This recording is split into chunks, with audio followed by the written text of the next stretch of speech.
big introduction with the differences between the Old Testament and the New Testament, the law, why study the Old Testament, how to study the Old Testament.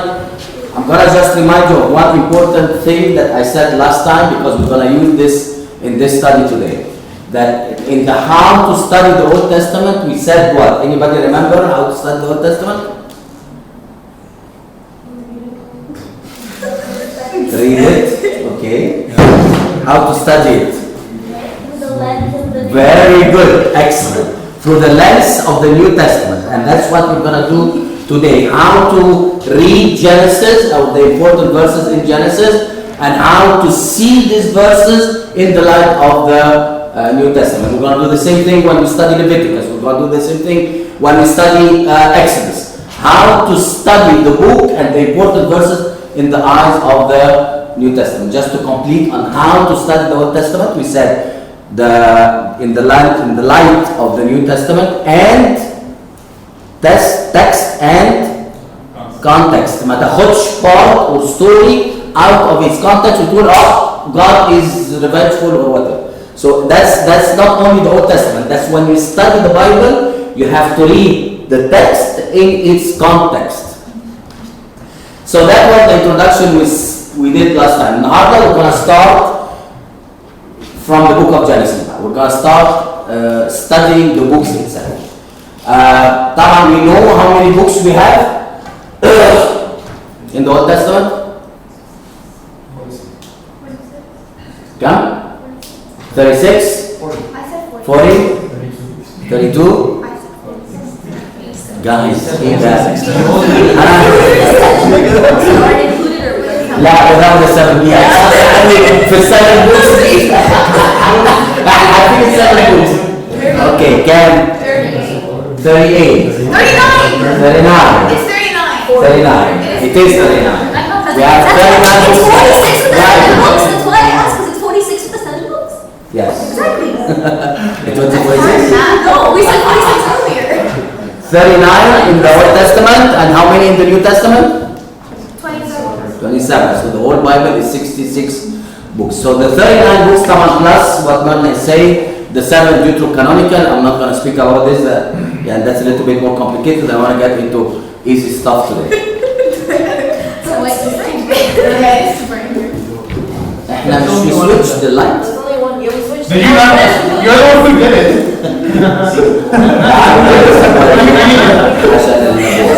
Just saw your face when you walked in. So we're gonna study the 39 books, and the 39 I divided into 5 groups. I think we say that 100 times. 5 books اللي هما ايه؟ 5 groups of books. 5 groups of books. A first group. Guys, خليكم معايا please. The Pentateuch, and then how many books in the Pentateuch? 5. Okay? So Penta is 5. That's what we're going to study today. And then after the Pentateuch is what? 12 historical, and then Abel prophets. Judges is part of the historical. 5 Pentateuch, 5 Pentateuch, 12 historical, 5 poetic, 5 major prophets, and 12 minor prophets. 10. 5 Pentateuch, 12 historical, 5 poetic, Psalm, Job, Proverbs, Ecclesiastes, and Song of Songs. 5 major prophets, Isaiah, Jeremiah, Daniel, and Ezekiel, and then 12 minor prophets. Okay? 5, 12, 5, 5, 12. 5, 12, 5, 5, 12. Today we're going to study the first group in Loma 5, and then the following weeks we're going to be studying the other groups. So the first 5 books are written by Moses. Okay? What are these books? In order. Genesis, Exodus, Leviticus, Numbers, Deuteronomy. Okay? Genesis, Exodus, Leviticus, Numbers, Deuteronomy. Now we say that Moses wrote these 5 books. But Moses starts appearing in history when? In Exodus. So we have a problem with the book of Genesis. If he starts in history in the book of Exodus, So basically, how did he know about the events that happened in the book of Genesis so he can write it down? Any ideas? فاهمين السؤال? So how did Moses know about the events that happened in the book of Genesis if he didn't live through these books? Any ideas? Anybody thought of this question before? No? You did? Word of mouth. Word of mouth? Who said word of mouth? Okay, so word of mouth. Okay. How? يعني word of mouth? So they speak about what happened in the beginning. Okay, so if you remember guys, I had a big chart here one time. للأسف راح الزبالة باطل. From Adam until Moses, people overlap in life. Okay? So, for example, me, I tell what happened in my dad. So my dad tells me what happened at his time, and I tell Shaggy what happens at my dad's time, and then Shaggy will tell Joshua what happened in my dad's time. That's what we call what? The oral tradition. Okay? So the oral tradition is one of the main explanation of how Moses found out about the events of the book of Genesis, plus the word of the Holy Spirit. Okay, we cannot, because all the Bible is inspired by the Holy Spirit. So the Holy Spirit, through Moses, made him write the events that happened in the book of Genesis. Another problem with the writer is the end of the book of Deuteronomy. What happens at the end of the book of Deuteronomy? Moses dies. So مش معقولة Moses is going to write about his death. Like, it's very simple. How can we solve this problem? Joshua wrote it. Joshua is his disciple. Okay? So I died, my son is my disciple, or my son, or whoever lived with me long time, he writes about my death, especially that he is the one, Joshua is the one who writes the book after him. So that's the first thing I want to say about the book of about these 5 books. In order to we're going to start with Genesis 1. And hopefully by 10:15 I'm going to be done until the end of the book of Deuteronomy. So bear with me. First, I want to start with a map. In order to understand the Pentateuch, we have to understand this map. And I hope you know this map. So here, you don't say anything, right? You want to move this side, guys? No, I'm just impressed with your Yes, red. So what is this, Sarah, since you are impressed? What? What is this? Israel. Oh. That's not Israel. Yeah. Egypt. When you see those? The name for That's right into your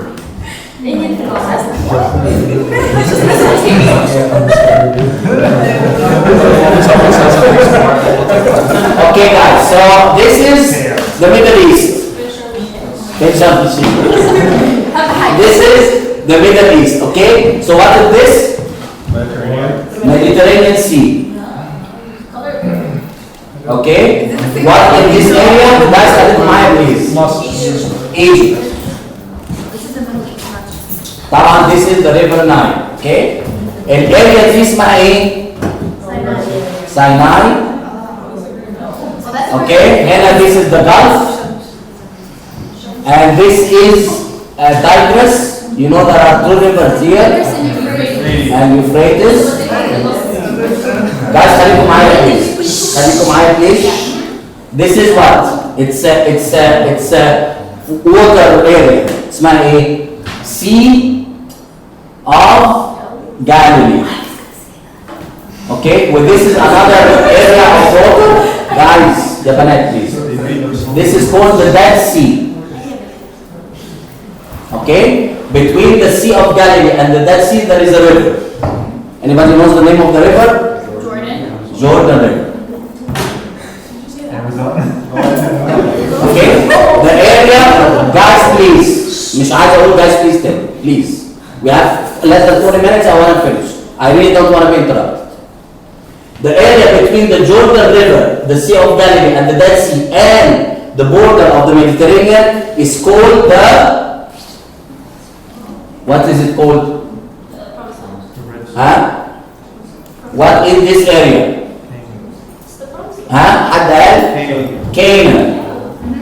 Or the Promised Land. These are synonyms. Okay? In this area here, the Euphrates, at the Euphrates, there is a small city called Ur. This is what we need to know in this map. So we start the Mediterranean, Egypt, River Nile, Sinai. This is the Red Sea. Okay? And then we have the Gulf, Tigris, Euphrates, Ur. We're going to say why Ur is very important. Sea of Galilee, Jordan River, Dead Sea, and the Promised Land. Okay? The story in the book of Genesis starts where in this area? Or it does not start here? The book of Genesis starts with what? Creation and the Garden of Eden. Where is the Garden of Eden here? Well, it's not here. It's not here. Is it the Promised Land? Is it Adam? It's not a physical place. On earth. On earth. Is it a physical place on earth or it's not? It's not. Yes, it is.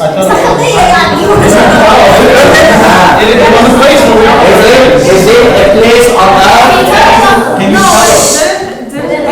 I want to hear you guys. Can we please be organized? Please. I thought it was a place on earth, but we don't know where it was. Okay, so it's a place on earth, but we don't know where it is. I want to know where does the story of Adam and Eve starts in Garden of Eden.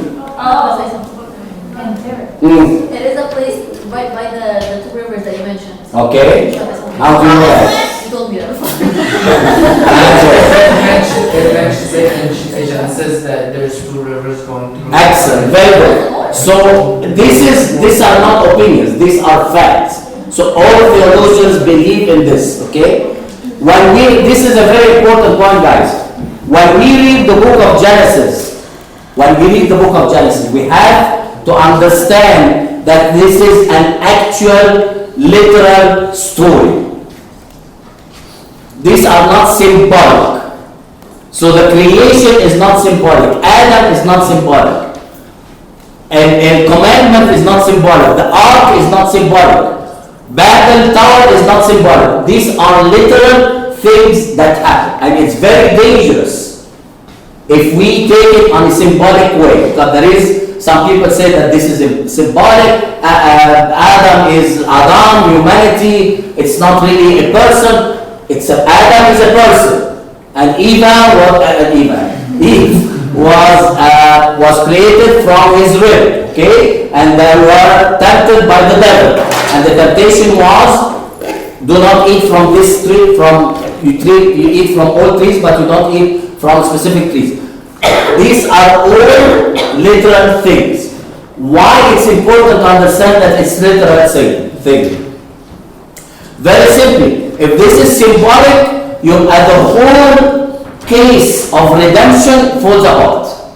Like the whole case of redemption and why Christ has to come down on the cross and resurrect is based on the problem of Adam and Eve in the Garden of Eden, which is the disobedience and refusing God's authority on them.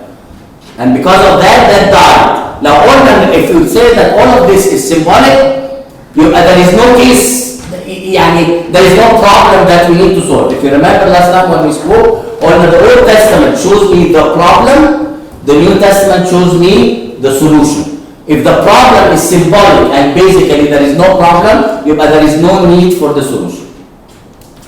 So the story Genesis 1 and 2 starts here, this area, Sandra Allen. How do we know that? What George said is absolutely correct. When we read the description of Garden of Eden, we're going to find mentioning four rivers. Two of them are Tigris and Euphrates. So that's why theologians say, that's not my opinion, that Garden of Eden was physical, it was on earth, and when Adam and Eve were kicked from Garden of Eden, they were kicked from earth. It's not like they were in heaven and they were kicked on earth. They were on earth and they were kicked out of the Garden of Eden. So Genesis 1 and 2 is here creation, very important in the story of creation, that God is the creator. Okay? That Adam was created in the image and likeness of God. That Adam, and because he had a will, he used this will to disobey God, to tell God, I don't need you as authority in my life. I'm going to be my own authority. Okay? He fell, and as a result of this fall, he was kicked out of Eden, and once you eat from this tree, you will surely die. By the disobedience of Adam, death entered into the world. Okay? Adam and Eve got married, taban, and they had kids. How many kids they had? 3. Mean Cain, Abel, and Seth. Shem is the son of Noah. Cain, Abel, and Seth. We know from the story in Genesis that Cain killed Abel, and then we continue the story with Seth. Okay? Until we reach to Noah. Okay? Noah, at the time of Noah, that's Genesis 6. The time of Noah, there is the sin that's very multiplied. So God decided that he's going to repopulate the earth. So he asked Noah to build an ark. It took about 100 years to build the ark. Messages for everyone. Guys, repent. The flood is going to come. How many people survived the flood? Noah and his family. How many in Noah's family? 8. Who are these 8? Noah, his wife, and 3 sons. his 3 kids and their wives. So Noah, his wife, their 3 kids and their 3 wives. 8 people. What are the names of Noah's kids? Ham, Shem, and Japheth. Ham, Shem, and Japheth. From these 3 people, we have a repopulation. Now we are in the book of Genesis chapter 6. From these 3 people, we have repopulation of the earth after the flood. So every one of these 3 people goes somewhere in the world at that time. Ham goes south. So Ham comes here. South. Okay? Shem goes here, which is Asia, and this area here. And Japheth goes to here, Europe. Okay? After that, so we have Adam and Eve. احفظوا please معايا. If you memorize this, you're going to memorize the 5 books. Adam and Eve had 3 sons. Cain, Abel, and who? And Seth. Seth. طيب ما بيه وشي. Seth. S-H-E-T-H. S-E-T-H. S-H-E-T-H. Okay. And then we continue with Seth until we reach Noah. Okay? Noah had 3 sons, Shem, Ham, and Japheth. We continue with who? With Shem. Shem, Ham, or Japheth? Shem. Okay? Until we reach Abraham. Abraham is Genesis chapter 12. The story of Abraham starts here, in this small city called Ur. So Shem, Ham, and Japheth, we continue with Shem. From Shem we continue until Genesis 12. طبعا قبل كده في بابل تاور ولوط وسودوم and Gomorrah كل الكلام. I'm just giving the highlights. Shem until we reach Abraham. Abraham is Genesis chapter 12. He starts his life in Ur. In Genesis 12, Abraham, how old was he? 75 years old. Okay? At the age of 75 years, Abraham again, he lived among pagans. Okay, at that time everyone is pagan basically. So he used to live among pagans. And God appeared to him, hello Abraham, I chose you, I'm going to give you two promises. Promise number one is I'm going to give you a land. And promise number two, I'm going to give you kids that no one can number. Okay? So that's Genesis 12. We continue with Abraham. Abraham had how many kids? Two. Named Isaac and Ishmael. Okay? Isaac and Ishmael. We all know the story of Isaac. Genesis 22. Okay, we're gonna offer.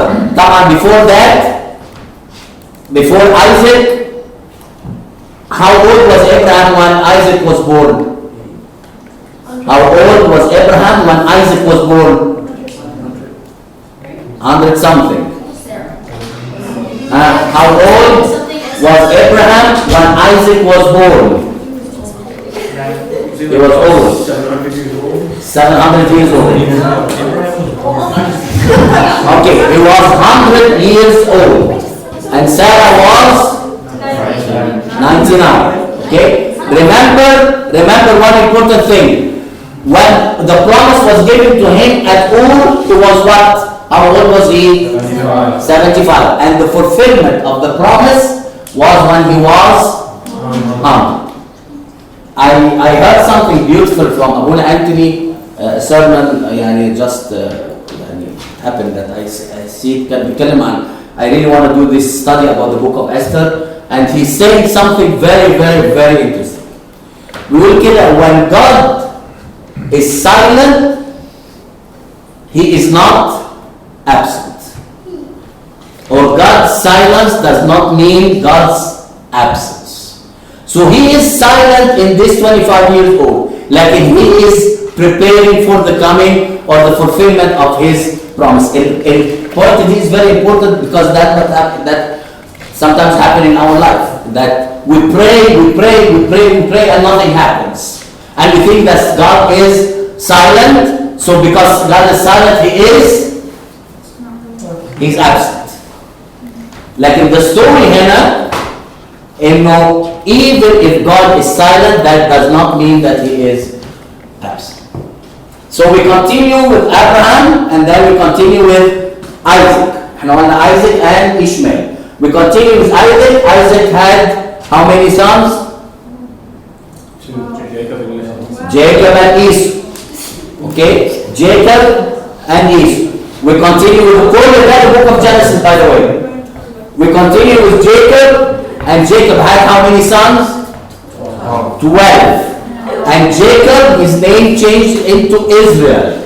And from Israel, we have the sons of Israel. And هم the Israelites. So the Israelites is the name,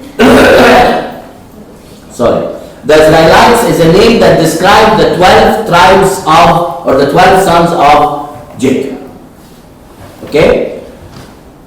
طبعا in the life of Abraham, he goes here and settle here a little bit. Okay, لغاية لما Jacob is here.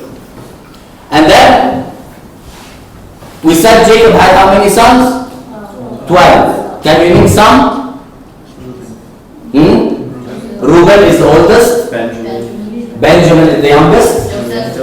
Joseph is when the story continues with. Okay, and Judah is always the first one to be mentioned. Why? Why Judah is the most important? Because Christ comes from the tribe of Judah. Christ comes from the tribe of Judah. That's why Judah is the most important. Not the holiest, like he is the most important because Christ comes from his tribe. And then Levi, that's related to the priesthood, that's the tribe of the priesthood, and that's where the word Leviticus comes from. So we mentioned Reuben, the oldest, we mentioned Benjamin, the youngest, we mentioned Joseph, the story continues with Joseph, and we mentioned Levi, the priesthood, and we mentioned Judah, the most important one, because Christ comes from this tribe. So Abraham here until we reach Jacob in the promised land. Okay? Jacob has 12. We know what happened between Joseph and his brothers, and as a result, Joseph ends where? In Egypt. Okay? The dream that Joseph becomes accomplished or happens, and there was a famine, and these people, his brothers, came to seek food. Okay? And he found out that these are his brothers. After a long story, Joseph in the book of Genesis, chapter in the 30s, somewhere in the 30s. Joseph, during the time of the famine, his brothers come to him. He recognized them, and he asked them to bring Jacob and Benjamin, his brother, to Egypt. Okay, so that happens, and then Joseph reveals himself to his father and to his brothers, and at the end of the book of Genesis, Joseph يحصل له ايه؟ dies. Okay, so the book of Genesis is basically from creation to Joseph's death and Moses. About, I would say, more than 3,000 years.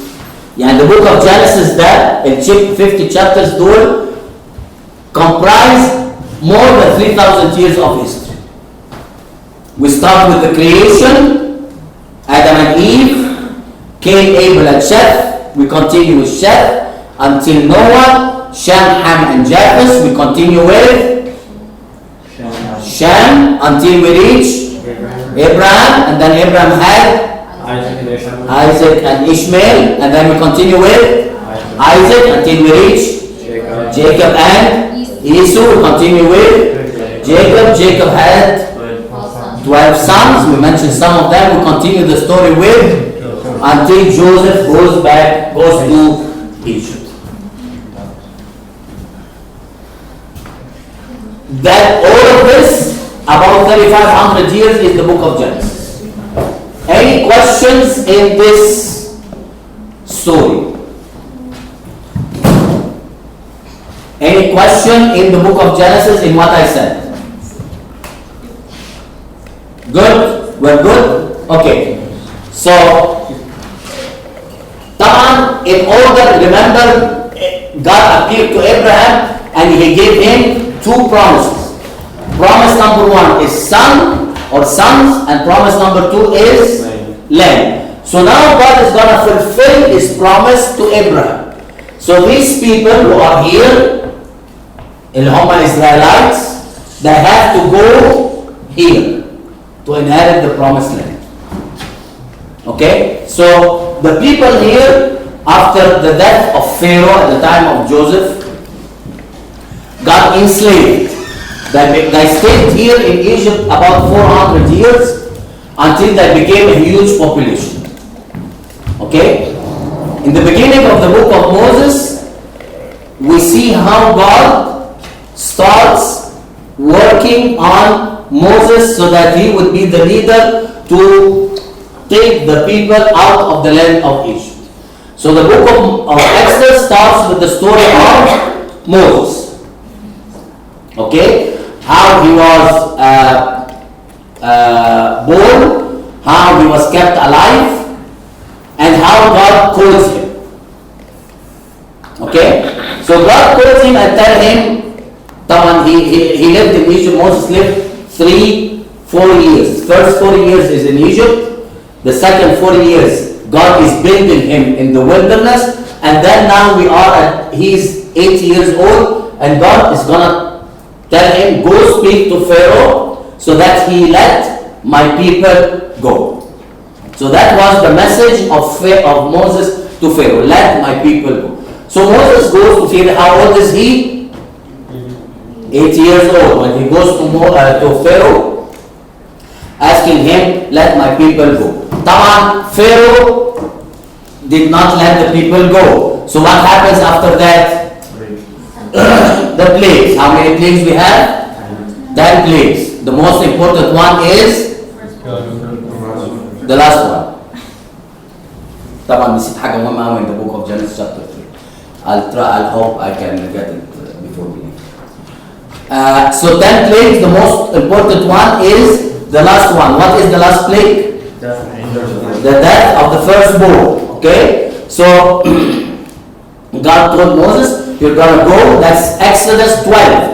Very important chapter in Exodus is Exodus 12. Very important chapter in Genesis is chapter 3. And chapter 3 verse 15. Why?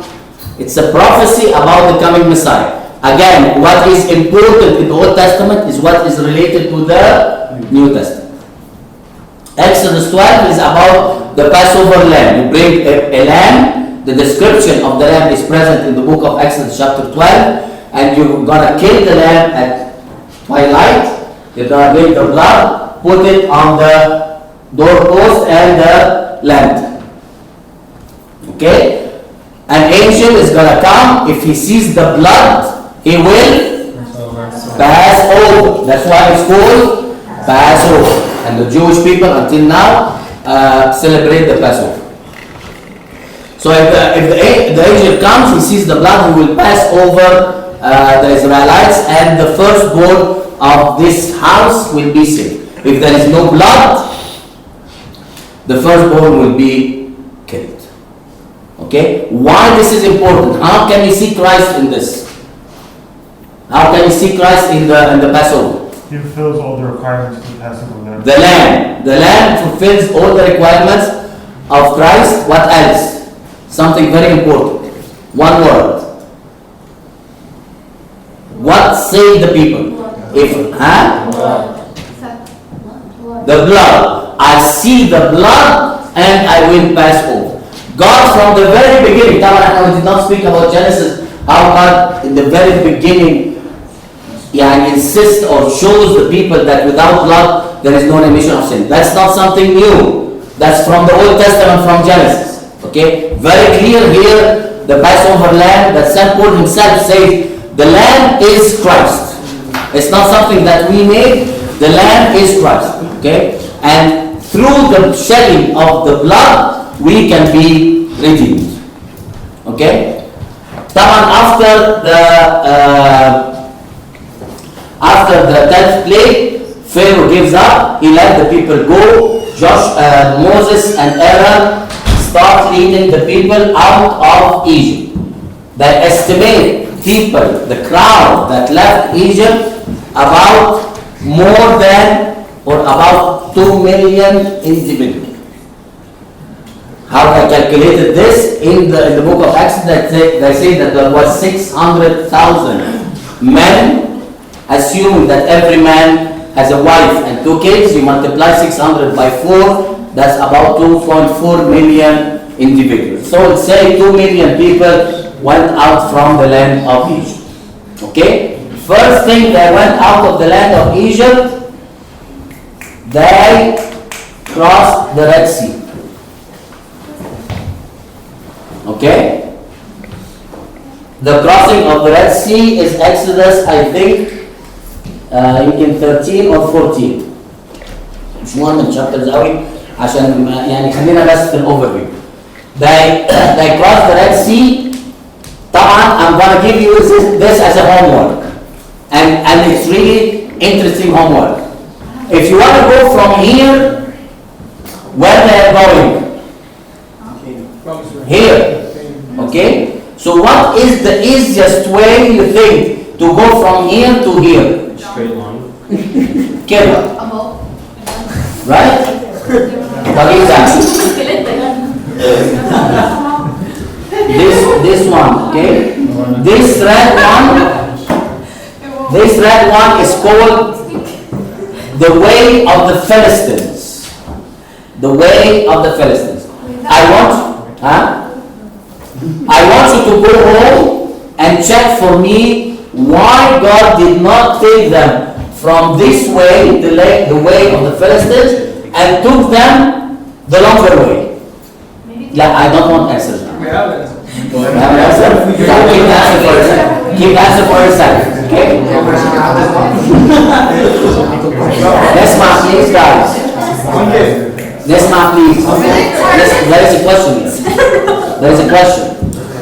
I want to. How long did it take them to deal with the way of this? This is like 10 days. What? Yeah. It's you just lost 2 weeks. It took them 40 years. Okay, شنو ده said they didn't know swim at that time? Is that the reason? Find out and let me know.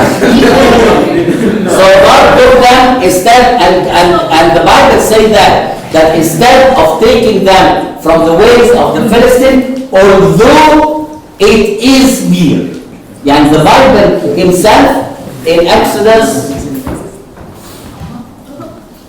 13:17. In Exodus 13:17, God said that God did not take them in the ways of the Philistine, although it is near. And the Bible itself declares that this is the near or the nearest way to go to the promised land. Find out why God did not take them.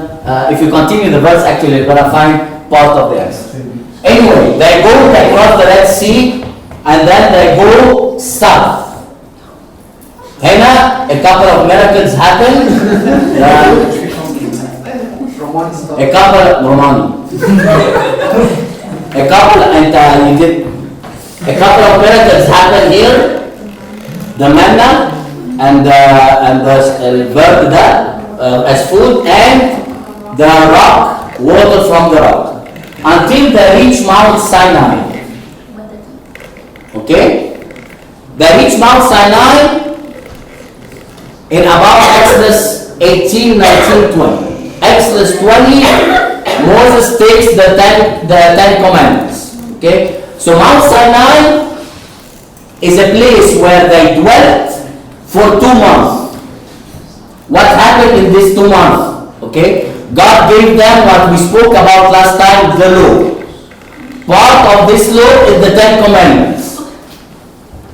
Okay? There are other laws. I'm going to just review the the 3 types of law that we spoke about before. The moral law, the Ten Commandments, the legal law, what happens if someone steals from you or فَأَعْلَكْ عَيْنَكْ or whatever. And the third one is the ceremonial law, how to become clean in order to be able to appear in front of God. Moral law, ceremonial law, and legal law. All of this happens here. Okay? So that starts with the moral law, the Ten Commandments, and then God gave Moses, here's something very important after the Ten Commandments. The second half of the book of Exodus speaks about the tabernacle. Okay? So the book of Exodus is basically from Egypt to Mount Sinai. The second part of the book of Exodus is the tabernacle. How you're going to build the tabernacle, its dimensions, the furniture that is there. The most important furniture or the most important thing that we have to know about the tabernacle, just for the sake of time, is there is a courtyard and a courtyard. Okay? And then when you go into the courtyard, there is a place, ma'ful, divided by a curtain which consists of the holies, and behind the curtain there is the holy of holies. So there is a courtyard, and then there is a place, a curtain in the beginning, and then the holies, and then the curtain in the middle, and then the holy of holies. Why this is the most important thing that I want to speak about, or I just want to mention? Because Christ dwells in there. Okay, so in the Holy of Holies there was the Ark of the Covenant, and God appears on top of the Ark of the Covenant to speak to Moses.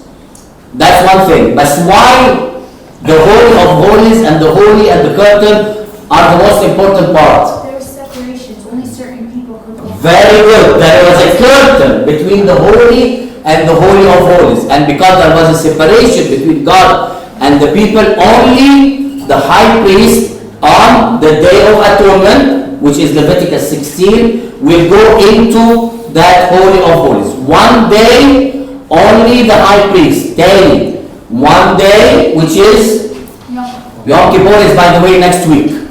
If you are in city school, you're gonna be off on Wednesday. Okay, so that's Yom Kippur. Yom Kippur is the most holy day in the Jewish calendar. It's like Good Friday and then again. It's the most holy day in the Jewish calendar. Why? Because that's the only day that the high priest will go inside the Holy of Holies. Like the most important thing is to understand that there is a separation between the people in the holy and the courtyard and the Holy of Holies. What happened to this curtain? It what? It's torn from up down when Christ gave up his soul. What does this mean? That he broke the veil, he broke the separation between the Very good. There is no more separation. Why there is no more separation? Because of the sacrifice of blood. the sacrifice of Christ on the cross. Again, that's how we read the Old Testament, Antonius. That's how we read the Old Testament in the view or in the eyes of the New Testament. If we don't get this, يبقى شوية furniture وكلام فاضي كده ملهمش أي لازمة. Okay? So all of this is the book of Exodus. The second part of the book of Exodus is the tabernacle. The whole book of Leviticus is about the law. Ceremonial law, legal law. Purification or sacrifices. The book starts with sacrifices. That's ceremonial. Okay? When you want to offer sacrifice, you bring a lamb with this description, you do this, you do that. This is all the laws. The book of Leviticus is all about Levi, and Levi is about what? Priesthood. Okay? So Levi is about priesthood, so the whole book of Leviticus is about things that are pertaining to priesthood. It's a very important book. It speaks about mainly the holiness of God and how to approach the holiness of God. The main point of the book of Leviticus is God's holiness. And how can I, a sinner, approach God's holiness? An important chapter in this, other than the first 7 chapters in the book of Leviticus about the sacrifices, another chapter is Leviticus 16. Leviticus 16 speak about what? Yom Kippur, Day of Atonement. That's Leviticus 16. Okay? So I'm still here in Leviticus. Okay? After the book of Leviticus is the book of Numbers. In the book of Numbers chapter 10, the people start to move up. The direction is the promised land. بيوصلوا حتة اسمها قادش. 3 important things happen in the book of Numbers chapter 13, 20 and 21. احفظوا, memorize the 3 chapters. 13 and 14, 20 and 21. 3 events very important to the book of Numbers. Event number 1 is what we call the sending of the spies. So they are very close to enter the promised land. خلاص يعني احنا هنا one step كده ان شاء الله نبقى في promised land. So the people told Moses, let's send spies to see how we're gonna conquer this promised land. There are people here. The promised land, these Canaanites are people that inhabit here. So he sends 12 tribes. Why 12? Sorry, not 12 tribes. 12 spies. Why 12? One from each tribe. Okay, so 12 spies, they go into the promised land, they spy, and then they come back with a report. 10 of them said what? It's not good. It's not good. We saw ourselves as grasshoppers. كالجراد يعني كده, and they are their giants. Cannot conquer the land. Only 2 people came and said, if God has promised this land for us, we can conquer the land. These 2 people are very important. Joshua, son of Nun, and Caleb, son of Yephthah. Yeshua and Caleb. Okay? God became very angry at their unbelief. God became very angry at their unbelief. The idea of the unbelief here is very important. As a result of God's anger for their unbelief, He punished them, if I want to say that, or he decided to do something about this unbelief. What did he decide? Huh? No, they're not entering the promised land. No one who went out of Egypt, who is 20 years and older, will enter the promised land. How many people went out of Egypt? 2 million. Imagine, out of these 2 million people who went out of the land of Egypt, only 2 people who went into the land into the promised land. And who were Joshua and Caleb. Okay? In order to do that, something should happen. How these people are gonna die? Something called the wandering. قعدوا يلفوا كده حوالين نفسهم. Okay, in a circle for 4 years. Okay? Until everyone who went out of the land of Egypt and who was 20 years and older died. How is that legitimately possible? Like, you're just going around in circles for 40 years. Yeah. You notice something wrong. You're in the desert. No, that's what God made them. It's possible. That's what God made them. Nسمع please. So did they know that the land of Canaan was the promised land? Yes, they had Moses with them. But why did they try to like isn't that conflict with the idea? Like if I know this is the place I'm supposed to go, why am I going in circles? Because they disbelief. Because of their unbelief. If we read, guys, please, if they have questions, ask me. I cannot answer here and have my ear here. Because of their unbelief. That was God's decision. Because of that unbelief, you're going to go in circle until everybody dies. I have a question. Mm. You said that 12 people were sent out to Right. go evaluate the land. So 10 of those people said the land was unworthy. So the other... Yeah, they didn't say, we cannot get into the land. So 10 people said that. And as a result, 2 million people went in circles for 40 years. Right. Most of them died. Right. Because these people agreed with them. They agreed with them.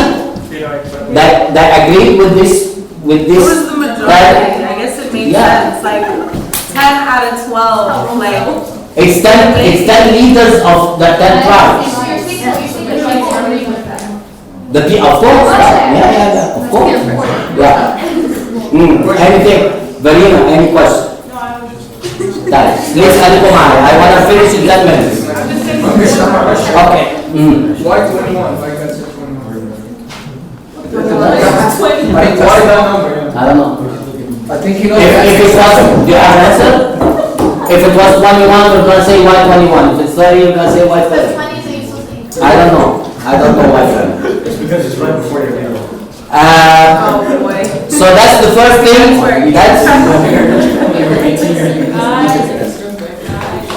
That's the first thing that happens in the book of Numbers, chapter 13 and 14. Chapter 20, something similar happened, but to Moses. The people complained to Moses that they don't have water. Okay? So God spoke to Moses spoke to God and asked God, they need water. So God told him, speak to the rock, and the rock will give water.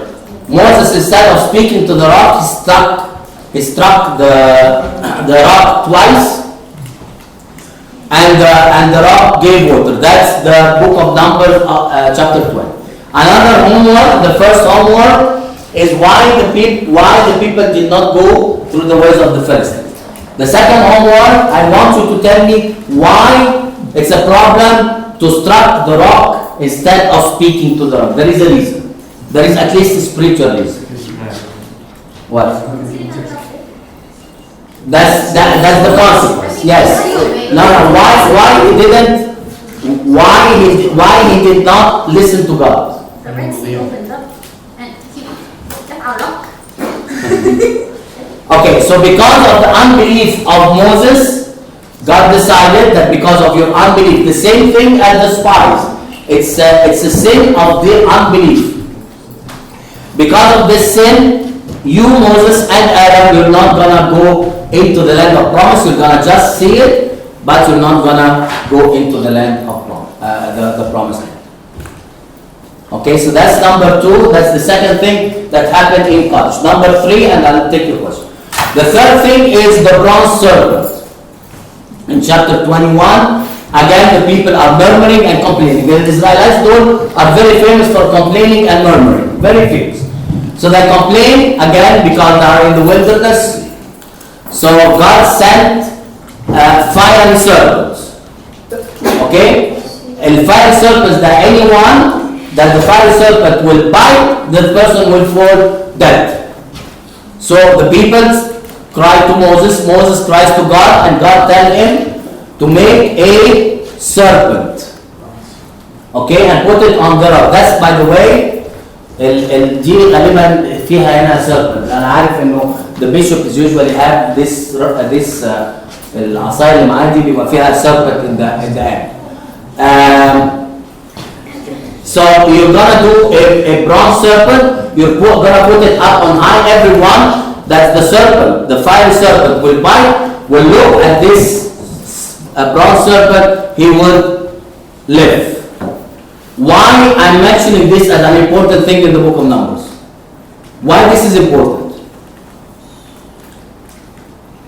Why the fiery serpents and the bronze serpent is important in the Well, doesn't it look, you said that the New Testament explains the Old Testament. right? So Christ was on the rock, on the cross, and he looked at everyone, and like it's supposed to be the same thing. Like he's the only one. Okay, very good. I'm gonna mention this in a verse. In John 3:16, بيقول ايه? For God so loved the world. If you go back to verses before John 3:16, John 3:14, it says, as Moses has lifted up the serpent in the wilderness, so the same way Christ should be lifted up. So whoever believes in him should not die. For God so loved the world that he gave his only begotten. So John himself in his gospel makes this comparison between the bronze serpent and Christ on the cross. Again, you read the Old Testament in the light of the New Testament. Three things happen very important in Kadesh. The sin of the spies, the sin of Moses, and the bronze serpent. Is there a reason that Aaron also got the same punishment as Moses? Or Because he did not believe also. Both. Yeah, if you read the text, it's going to tell you Moses and Aaron. After that, the people will move to a place here called Moab. After the 4 years are over, they start moving again to a place here. This is the Jordan River, to a place called Moab. That's the book of Deuteronomy. The book of Deuteronomy happens here in Moab. There is no history in the book of Deuteronomy. There is no progression of history. The book of Deuteronomy is basically 3 sermons by Moses. He tells them what happens in the past, remember, what's happening now, and what's going to happen in the future. That's basically the book of Deuteronomy. At the end of the book of Deuteronomy, at the end of the 3 sermons of Moses, Moses died here on a mountain called Mount Nebo. Okay? He goes on the mountain, he sees the land is across, right? He sees the land and he dies at the end of the book of Deuteronomy. So he sees it but never goes to it. Exactly. Why? Because of the sin that he did before striking the rock instead of speaking to the rock.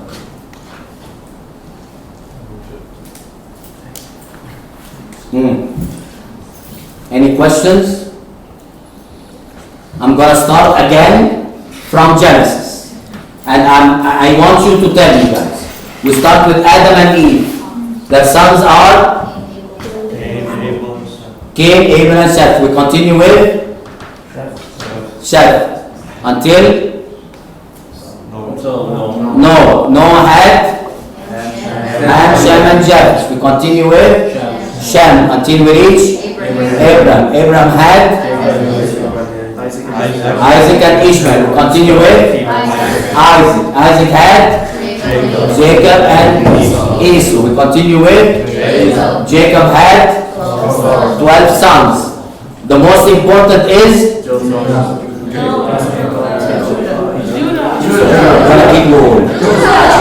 the most important is Judah. Okay? Why? Because from Judah comes Christ. Okay, we continue the story with Joseph until Joseph is in Damascus. We all know the story. He's sold wherever until he goes to Egypt. He dies, and then the end of the book of Genesis. The book of Exodus starts with the story of Moses. Moses goes. How old was Moses when he went to Pharaoh? He was 80 years old. He went to Pharaoh. Did Pharaoh allow the people to go? No. It took how many plagues? The most important is the last one. Why? It's a symbol of the sacrifice of our Lord Jesus Christ. The people, Pharaoh let the people go instead of going from the way of the Philistines. This is very interesting, by the way. They went to Mount Sinai, crossing of the Red Sea, going south. On the way going south, two miracles happened: the manna and the salwa, and the water from the rock. They reach Mount Sinai.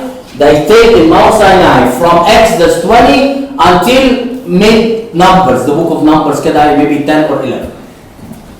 In Mount Sinai, God gave them the law. He gave instruction to build the tabernacle, and he gave instruction for the Levites. 10. He gave them the law in the Mount Sinai. He gave them the law. He gave them instruction how to build the tabernacle so that God will dwell or appear. His glory appears on the Ark of the Covenant, and he gave them the ceremonial law in the book of Leviticus. Okay? And we said the most important piece of furniture in the tabernacle is, I would say, the curtain. The Ark of the Covenant is very important. Okay? Like in the curtain that separates between the Holy of Holies and the Holy, because this curtain was torn from top to bottom at the time of Jesus' death. In the book of Numbers, we are in a place called Kadesh. 3 events happen. Number 1, the spies. As a result, there is wandering for 4 years. Number 2, Moses sinned. As a result, what happened? He died without entering into the promised land. And number 3, the bronze serpent, which is a symbol of our Lord Jesus Christ in John 3:14. Okay? After we leave from Kadesh, we go to Moab. That's the book of Deuteronomy. Moses died he dies on the Mount Nebo after giving 3 sermons that comprise the book of Deuteronomy. And that's the end of the book of Deuteronomy. So the 5 books from Genesis, from Adam, the book of the beginning, from creation, Adam and Eve, until the death of Moses. بعد كده the one who's going to take over is Joshua, and that starts the next group, which is the book of the historical books. You said you're going to talk about Genesis 3? Okay, so can someone, let's end with this. Can someone open Genesis 3:15? Because this is the very beginning of the book of Genesis, and there is a very important prophecy here. That's the very beginning, okay? Can someone read it for me, please? Genesis 3:15, and I'm going to finish with this in 1 minute. Who's going to read?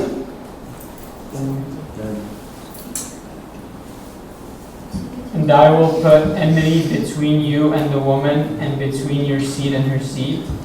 He shall bruise your head, and you shall bruise his heel. To the woman he said, I will greatly multiply your sorrow and your conception. Okay, so can you read again and tell me who is talking here? Can you again the best please? And I will. And I will put enmity between you and the woman. And who is I? God is talking to who? Eve. No, he's talking about What happened to the tree? He's talking to who? Between you, serpent, and the womb. Okay? And between your seed and her seed. What's his seed? Or your seed? the offspring. The offspring of what? or who? The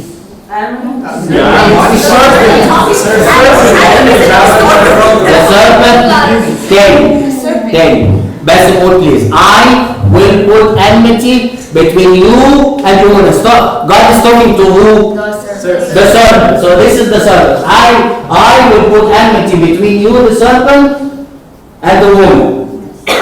Your seed, the seed of what? The serpent. And her seed, the seed of? Who is the seed of the woman? Us. Cain and Abel. God. Us. Who is the seed of the woman? Us. Jesus Christ. Cain and Abel. The seed of the woman is our Lord Jesus Christ. Guys, please, this is basic study of the Bible. I will put enmity, God will put enmity between you, the serpent, and her, and the woman. And your seed, the seed of the serpent, which are the devils, and her seed, that's our Lord Jesus Christ. The seed of the woman is our Lord Jesus Christ. Okay? He will, who he? Jesus Christ. Jesus Christ. Basim, can you read please? Okay, that's fine. He shall bruise your head. He shall bruise your head. Who he? Absat haga, guys. Logic, English. When we have a pronoun, the pronoun goes to the last thing that I mentioned, that the noun mentioned at the end, which is the woman. So you, the woman, shall bruise, or your seed shall bruise her head, or its head. When did this happen? When did the seed of the woman, our Lord Jesus Christ, bruised or crushed the head of the serpent? On the cross. He crushed the head, the seed, Christ. He crushed the head of the serpent when he went on the cross to crush the serpent. And you will bruise his heel, so you, the serpent or the devil, will bruise Jesus' heels, which means that the devil is the reason, or sin is the reason of the suffering of our Lord Jesus Christ. It's a beautiful prophecy about our Lord Jesus Christ. In chapter 3, verse 15, Genesis, that's the very beginning of the whole Bible. So it's from the whole Bible, Christ is preparing his people to accept the concept of the Lord Jesus Christ, the seed of the woman who's going to crush the head of the serpent. Beautiful prophecy in Genesis 3:15. Any other questions? Guys, it's clear. If you have any questions in any of the first 5 books, please let me